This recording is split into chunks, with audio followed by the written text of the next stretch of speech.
Salam, hörmətli tamaşaçılar. Patriot Newsun növbəti buraxılışı Nizami Bələdiyyəsinin nəzdində olan bir saylı qəbirstanlıqdan sizlərə təqdim olunur. Burada aparılan abadlaşdırma işlərlə əlaqəli reportajımı sizlərə təqdim edəcəyəm.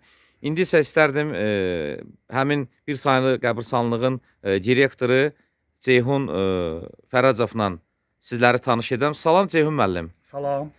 Ceyhun müəllim, bu aparılan abadlaşdırma işlərlə əlaqəli istərdim ki, öz fikirlərinizi tamaşaçılarımıza çatdırasınız. Bir saylı qəbirstanlığın müdiri Ceyhun Fərəcov. Qəbirstanlığın tarixi təxminən 600 il əhatə eləyir. 7 hektar ərazidən ibarətdir.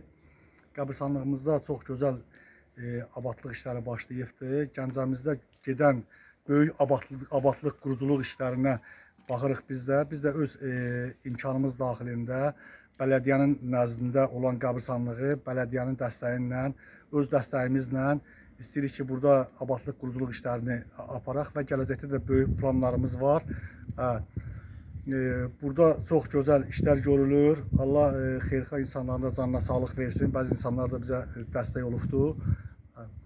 Ceyhun müəllim, siz özünüz iş adamısınız Bəli. və eyni zamanda da siz tək bu layihələri deyil, digər deməli, az təminatlı ailələrə də dəstək olubsunuz. Biz bilirik bu barədə. Yaxın zamanlarda hər hansı bir digər layihələriniz varmı? Bəli, var. Bəli. Qəbirstanlığın bu giriş hissəsini başlamışıq. Bu işlər tamamlanandan sonra yəqin ki, bir ay yarım ərzində bu işlər tamamlanacaqdır. Ondan sonra da qəbirstanlığın içində çox böyük işlər görüləcəkdir. Orada da yenə biz öz tövsiyəmizi verəcəyik. İnşallah Nizami rayon bələdiyyəsinin də burada böyük dəstəyi var.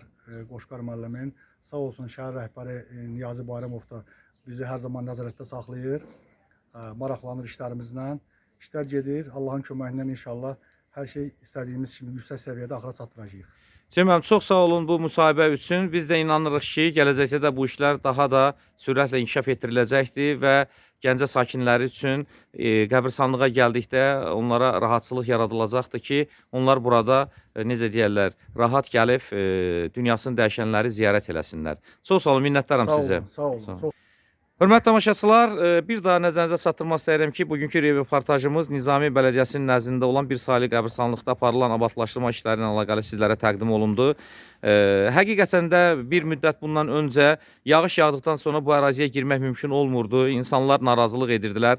Lakin müsahibim Ceyhun Fərəcov öz müsahibəsində bir daha qeyd etdi ki, bu işlər artıq demək olar ki, başlanılıbdır və yaxın zamanlarda sona çatdırılacaqdır və digər layihələr də hazırlanıb həyata keçiriləcək. Mən sizlə xudahafizləşirəm və gələn görüşlərə qədər deyirəm.